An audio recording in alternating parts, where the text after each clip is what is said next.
జిల్లాలో postal ballot home voting ను సద్వినియోగం చేసుకోవాలని జిల్లా రిటర్నింగ్ అధికారి వినోద్ కుమార్ సూచించారు. అనంతపురం కలెక్టరేట్ లో మున్సిపల్ కమిషనర్ మేఘ స్వరూప్ తో పాటు ఇతర ముఖ్య అధికారులతో కలిసి మీడియా సమావేశం నిర్వహించారు.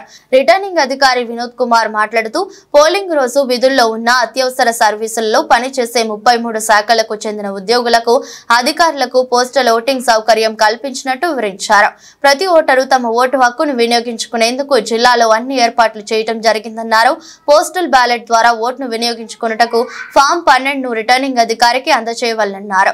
వాటిని సంబంధిత జిల్లాలకు పంపి ఆ జిల్లాల నుండి పోస్టల్ బ్యాలెట్ ను తెప్పించి ఫెసిలిటేషన్ సెంటర్లలో వారి ఓటు హక్కును వేసుకునేందుకు అవకాశం కల్పించినట్టు చెప్పారు. ఇక్కడ పోస్టల్ బ్యాలెట్ 1వ తేదీకి బ్యాలెట్ ప్రింట్ అయిపోతుంది. సో 3వ తేదీ 3, 4, 5, 6 4 డేస్ అన్నాము.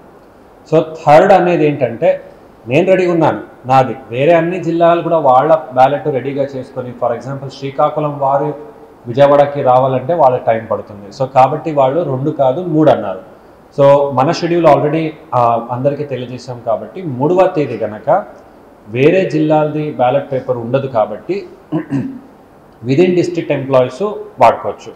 అందుకే రెండు రోజులే ఉంటాయి. ఇది మన జిల్లాలో ఎక్కువ కొద్దిగా బాగా అవగాహన పెరగాలని. అంటే ఈరోజు నేను ఓటు వేసాను, ఈరోజు ఉద్యోగస్తులు ఏంటి నేను ఓటు వేసాను మీరు వేసారా అని వాళ్ళ ఫ్రెండ్కి అడుగుతారు. అలాగే మెసేజ్ స్ప్రెడ్ అవుతుంది. కాబట్టి 4 డేస్ ఇచ్చాము.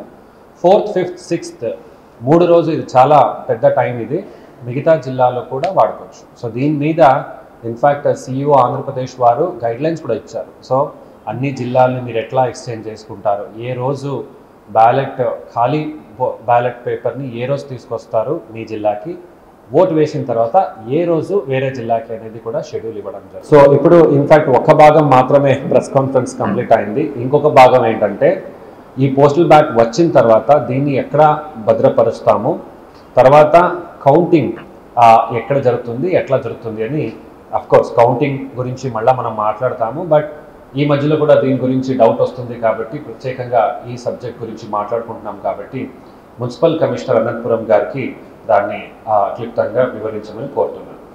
మున్సిపల్ కమిషనర్ మేఘా స్వరూప్ మాట్లాడుతూ ఎన్నికల కమిషన్ వారు ఈ ఎన్నికలలో 85 సంవత్సరములు నిండిన సీనియర్ సిటిజన్లు, దివ్యాంగులు మరియు సర్వీసు ఓటర్లు ఎన్నికల విధుల్లో పాల్గొనే పోలింగ్ సిబ్బంది, ఇతర ఎన్నికల విధులకు హాజరగు సిబ్బంది, పోలీస్ సిబ్బంది, ఎన్నికల విధులకు హాజరయ్యే డ్రైవర్లు, కండక్టర్లు, క్లీనర్లు మరియు అత్యవసర సేవలు అందించు వివిధ శాఖలకు చెందిన సిబ్బంది తమ ఓటు హక్కును వినియోగించుకునేందుకు పోస్టల్ బ్యాలెట్ సర్వీసు ఓటర్లు హోమ్ ఓటింగ్ ద్వారా ప్రత్యేక సౌకర్యం కల్పించడం జరిగిందన్నారు. మే 3వ తేదీ నుంచి 6వ తేదీ వరకు నియోజకవర్గాల్లో పోలింగ్ టీములు గ్రామాల్లో పర్యటిస్తారన్నారు. పోలింగ్ కు ముందు రోజు పోస్టల్ బ్యాలెట్ ఓట్లు కౌంటింగ్ కేంద్రానికి తరలిస్తామని తెలిపారు. Election Commission of India no voter to be left behind అన్న కాన్సెప్ట్ తో ఈ పోస్టల్ బ్యాలెట్ ఇంట్రడ్యూస్ చేయడం జరిగింది.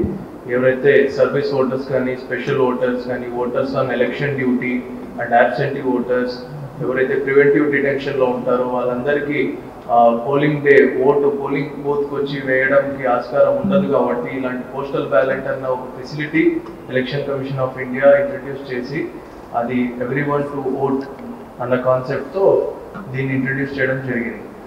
సో దీంట్లో క్రిటికల్ ఆస్పెక్ట్ ఏంటంటే ప్రొసీజరల్ ఏదైతే పద్ధతి పాటించాలో పోస్టల్ బ్యాలెట్ని ఓట్ చేసే ముందు 3 ఫార్మ్స్ ఉంటాయి. 13A declaration, 13B inner cover, దేంట్లో అయితే మనం బ్యాలెట్ పేపర్ పెట్టాలి. Then 13C, the outer cover, in which 13A and 13B covers దాంట్లో పెట్టి 13C is the final cover which will be stored in the strong room. అలానే counting అప్పుడు open చేసేటప్పుడు 13C open చేసి ఫస్ట్ 13A డిక్లరేషన్ ఫిల్ అయిందా లేదా కరెక్ట్గా చూసుకున్నాకనే ఆ బ్యాలెట్ పేపర్ కౌంట్ చేసి ఎవరికి ఓటు వేశారా అన్నది చేయడం జరుగుతుంది.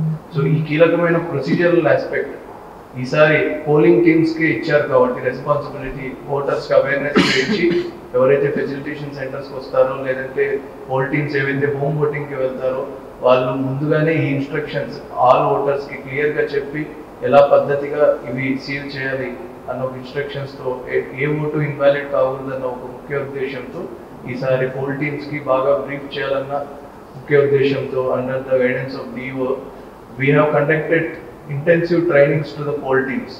Multiple trainings conduct చేయడం జరిగింది. సో సెకండ్ ఇంపార్టెంట్ ఆస్పెక్ట్, మనకు పోస్టల్ బ్యాలెట్ వన్స్ వాళ్ళు ఆఫ్టర్ కాస్టింగ్ ద ఓట్ ఆ సీల్డ్ కవర్స్ అన్ని ఆర్ఓ దగ్గర ఆర్ఓ స్ట్రాంగ్ రూమ్ లో పెట్టుకుంటారు. పోస్టల్ బ్యాలెట్ ఆర్ఓ స్థాయిలో అసెంబ్లీ కాన్స్టిట్యున్సీ స్థాయి స్ట్రాంగ్ రూమ్ లో ఫస్ట్ స్టోర్ చేసి పెట్టుకుంటారు. దెన్ ఎప్పుడు తీసుకొస్తారు? వీ హ్యావ్ ఇక్కడ మనం JNTU లో కౌంటింగ్ సెంటర్ ఉంది. ఆ కౌంటింగ్ కి 1 day బిఫోర్ ఆ పోస్టల్ బ్యాలెట్స్ అన్ని మనం కౌంటింగ్ సెంటర్ స్ట్రాంగ్ రూమ్స్ కి మూవ్ చేస్తాం. ఆ తర్వాత కౌంటింగ్ రోజు పార్లమెంటరీ కాన్స్టిట్యుయెన్సీకి we have separate counting hall, assembly కాన్స్టిట్యుయెన్సీకి 3 కాన్స్టిట్యుయెన్సీకి మనం స్పేస్ కన్స్ట్రెయింట్ వల్ల పోస్టల్ బ్యాలెట్ సెపరేట్ పెట్టుకున్నాం. మిగతా అన్ని కాన్స్టిట్యుయెన్సీస్ కి అదే కౌంటింగ్ హాల్ లోనే పోస్టల్ బ్యాలెట్ కి సెపరేట్ టేబుల్స్ వేసి అక్కడ కౌంటింగ్ చేయడం జరుగుతుంది.